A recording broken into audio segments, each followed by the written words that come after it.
Janice, are you there? At your service, sir. Enter the manosphere. Of course. How can I assist you today? Give me some of that dating foolishness. Will do, sir.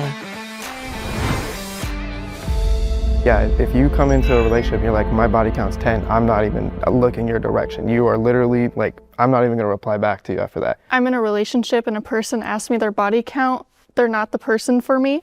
I think that's very childish behavior. You'd mentioned like simp. I've actually never heard any woman around me refer to another man as a simp.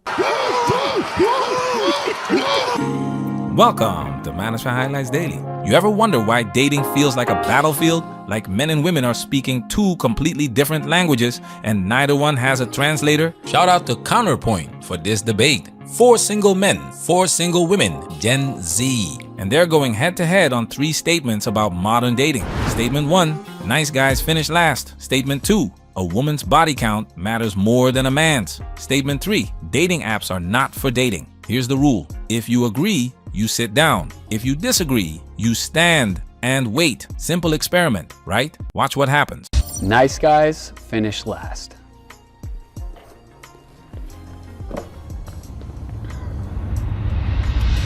A woman's body count matters more than a man's. Dating apps are not for dating. Now pause. Look at the pattern. The majority of men sit. The majority of women stand. Not once, not twice, almost every time. That's not random. That's misalignment. So the real question isn't who's right. The real question is, why are we this divided? Let's get into it. Nice guys finish last.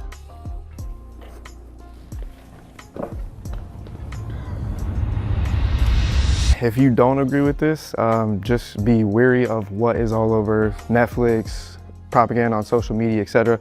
I mean, there's a reason why majority of the women watch like movies like or shows like The Vampire Diaries, and they're obsessed with the bad guy Damon, and then Damon becomes good and now they're all back on Stefan because he's the bad guy. I mean, it is literally a term that is known and thrown around society today and has been around for years on years. I mean, I feel like he kind of just said all of it, to be real. I mean, I feel like in a couple times in my experience that's happened where I've been nice to a girl and then like, obviously like she passed me up for some dude who was like just trash, you know, and like you chalk it up to the game. But like I've also had friends who have been in the same situation. So I feel like if it hasn't happened to you, you at least know somebody that it's happened to. So I do think it's a real thing. All right, notice something. 0 women sat down. 3 men did. That's not coincidence. That's pattern recognition. Men are basically saying, look, we tried being agreeable. We tried being available. We tried being emotionally supportive. And we got parked in the friend zone like a Honda Civic with 200,000 miles on it. Now watch the women. I think I agree with what you guys said about putting a woman on a pedestal can kind of be a red flag. Past relationships, the nice guys in those,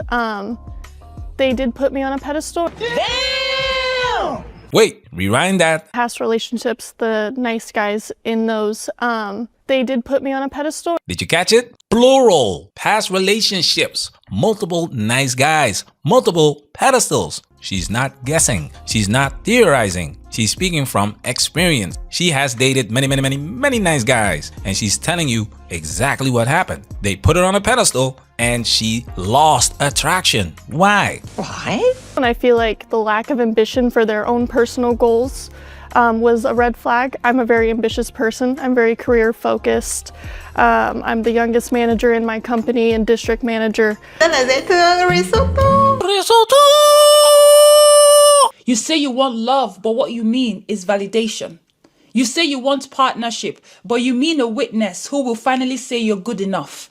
And so to have someone that settles for bare minimum, to me, that's a red flag. I have a lot of goals and dreams, and for someone that just kind of goes along with those but doesn't have their own, I think is a real turnoff for me. And I think that's what happened with those nice guys. Let me translate what she's really saying. I've dated nice guys, they worshipped me, and it repulsed me. I need a man with direction, because if he's focused on me, he's not focused on anything that actually impresses me. She just confirmed why the quote-unquote nice guy finishes last. The nice guy doesn't finish last because he's kind. He finishes last because he puts her first. Because he's compliant. He makes her the center of his universe. And that's unattractive. Because if you don't feel in love, then who cares if he's the good guy? Women want winners, and winners don't have women as their first priority. Why? Why? Because a winner knows a woman is not gonna take you anywhere. Do you really think this lady became a manager at her company so she could pay your bills? Hell no! She did that for herself, and that's why she proudly leads with her accomplishments to make her point. She doesn't care how nice you are. She cares about how you make her feel. Can you make me feel good? Can you make me feel good? Listen to this. As pertaining to the prompt, I feel like it's just a certain level of attraction because like I feel like this is just me personally. I don't know if they agree with this, but if I see you and I'm personally attracted to you, you could be the shittiest person in the world or you could be the best person in the world. As long as I have that like attraction to you and you don't it up, then we should be cool. Boom. There it is. Attraction cannot be negotiated. It's not a merit badge. It's not a reward for good behavior. The second woman confirms what the first woman lived through. Because if you don't feel in love, then who cares if he's the good guy? If she's attracted to you, the nice part is optional. If she is not attracted to you, the nice part is irrelevant. You can be Mother Teresa with a gym membership. Doesn't matter. If Chad are quote-unquote nice guys, they recalibrate their approach. Why? Why? Because women are naturally attracted to tall, handsome, confident men. That's the baseline. But here's the catch, and watch this part carefully. And then I also feel like it's just this certain level of like masculinity. It's the difference between being comfortable in your masculinity and feeling like very toxic in it to where you feel like you have to be this certain person or be this certain thing or women are going to look at you as you're weak or this, that, and the third. If Chad is broke, she will eventually leave. Why? Why? Because there is no romance without finance. She can't brag to her girlfriends about Netflix and chill forever. The provider instinct doesn't disappear just because she's independent. So what does this tell us? Men think if I do the right things, I'll be rewarded. Women think if I feel the right thing, I'll explore it. Because if you don't feel in love, then who cares if he's the good guy? Results versus feelings, blueprint versus vibe. And that's why the men sit down confidently and the women stay standing with explanations. Same room, two operating systems. Tell me that's not a disconnect. A woman's body count matters more than a man's. Look at the board. One woman sat down, just one. Compare that to all four men, every single one. And listen to how she starts. So no, I'm not trying to say that like a woman's value diminishes the more bodies that she has or anything like that. That's not what I'm saying.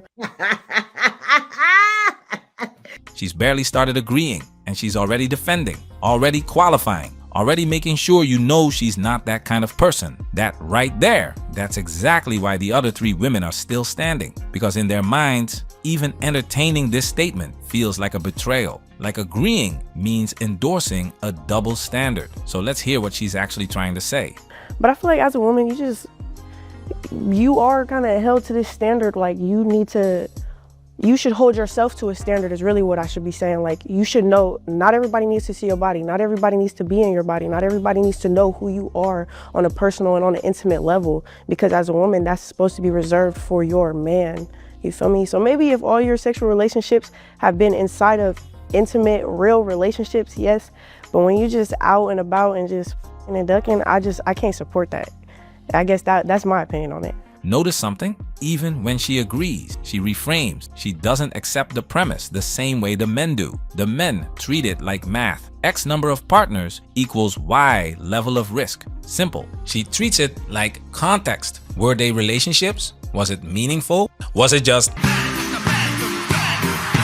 Men are asking, what does this signal? Women are asking, what does this imply about me? And that right there, that's the disconnect. Different lenses. Now let's address the study mentioned. Now with that being said, to add on top of that, statistically speaking, women who sleep with men, like 5 men or more, are more likely to divorce in their first marriage.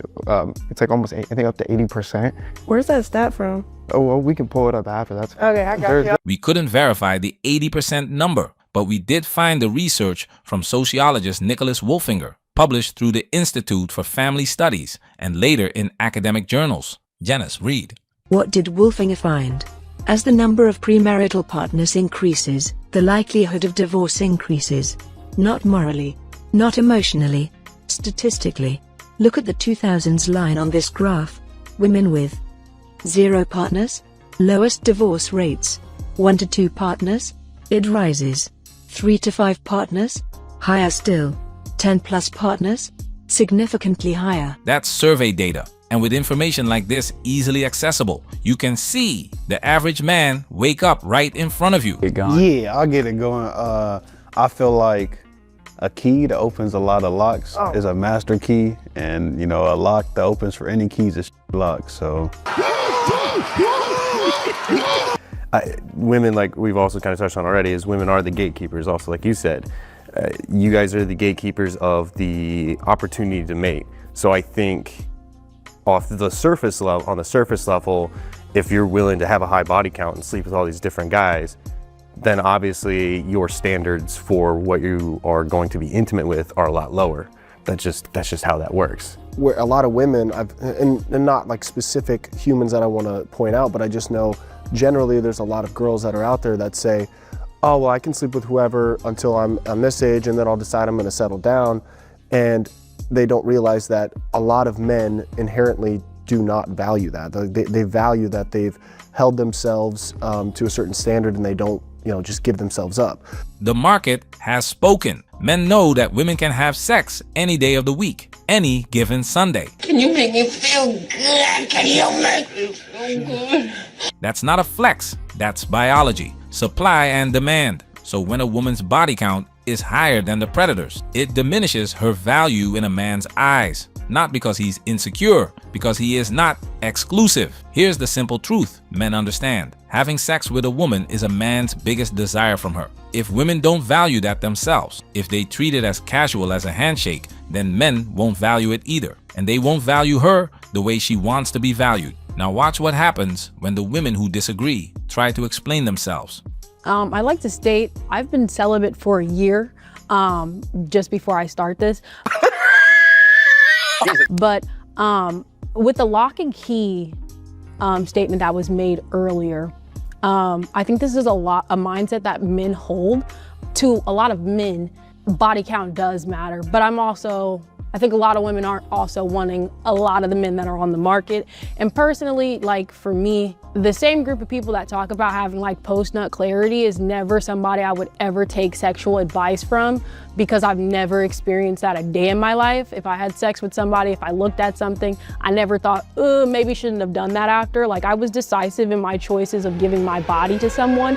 And the same way we talk about a lock and a key, I personally don't want a lollipop that everyone has put. Red flag alert. What the hell is she talking about? The statement is, a woman's body count matters more than a man's. She's not giving a rebuttal. She's not addressing the premise. She's making it personal. Me. She starts with, I've been celibate for a year. Who gives a shit? Stay on topic. Women are evaluating fairness. Men are evaluating signals. So does body count matter? No, because my body count, while it might have been on the higher side because of decisions I made as a teenager, that shouldn't be held to me now because I've done the work, I've healed, I've grown, and I no longer do that. So I don't want to judge anybody for decisions that they've made in their past. I don't want to judge anybody. She hears women are judged more. She thinks that's not fair. Men hear body count predicts outcomes. Men think, then I should pay attention. Different questions, different priorities. And then comes the most honest line of the night. Also, if I lie to you and tell you my body count is something that it's not, you have no way to prove that I'm not like telling the truth. So at the end of the day, I think it's truly a mental thing. And you know what? She's absolutely right. You can't verify it. And that reveals something deeper. This is no longer about purity myths. It's about trust erosion. The mindset has shifted. Men don't believe women are angels anymore. Men don't believe women are talking to one man at a time. Men don't believe women are actually looking to get married in their prime. All 4 guys sat down. The manosphere talking points have gone mainstream because the majority of young men are not even interested in dating anymore. They are opting out. So does it matter if you lie about your body count? No. What matters is that men don't take you seriously anymore. And it's women like her who are exactly why. Can't stay on topic. Can't provide rebuttals that make sense. And last but not least, watch this. You have to take accountability for your actions. You know, if I shoot somebody when I was 7 years old and you know, they're not here anymore, you know, and I'm 27 years old, I'm like, hey, I've changed, you know, but you're still gonna look at my past and be like, wow, he still killed somebody, you know, like. Keyword, accountability. Women want a get out of jail free card whenever they feel like it. They want to have that cake and eat it too. Sleep around in their 20s, then show up in their 30s looking for a high value man who's supposed to just overlook the past. But that's not how men work. And in modern society, what men want is not respected, despite having plausible data-backed reasons behind their arguments. It's about history mattering. Men believe past behavior predicts future behavior. Women believe growth should override history. A body count shouldn't matter because if you're making those decisions now of going out and sleeping around with everybody, then yeah, that matters. But because of maybe something that you did when you were a teenager and because of whatever reason, trauma, whatever, shouldn't be held against a person now. That shouldn't devalue them because who I was at 13, 14, 15 years old is not who I am now as, you know, a grown adult. That is where for me it's like, does body count really matter in that regard? No, because I'm not going to judge you for where you've been. I want to see you where you are now. Men's position is concrete. Higher number equals higher perceived risk. Women's position is contextual. It depends on circumstances. You cannot build consensus on quicksand. Men want a rule. Women want a conversation. And that's why we're stuck. Dating apps are not for dating. Finally, common ground? Wait, almost, because one of the women actually changes her mind mid-debate. So I actually kind of changed my opinion while they were talking, saying that was the original intention, but it kind of got misconstrued along the way. Now we have the majority of men and the majority of women sitting down. So everybody agrees dating apps aren't really for dating. But here's where it gets interesting. They don't agree for the same reasons. And that's the whole theme of this video. Men and women experience the same platform completely differently. I think the intention is kind of shifted because like what you're saying, like I can match with somebody immediately, like drop me your Snapchat.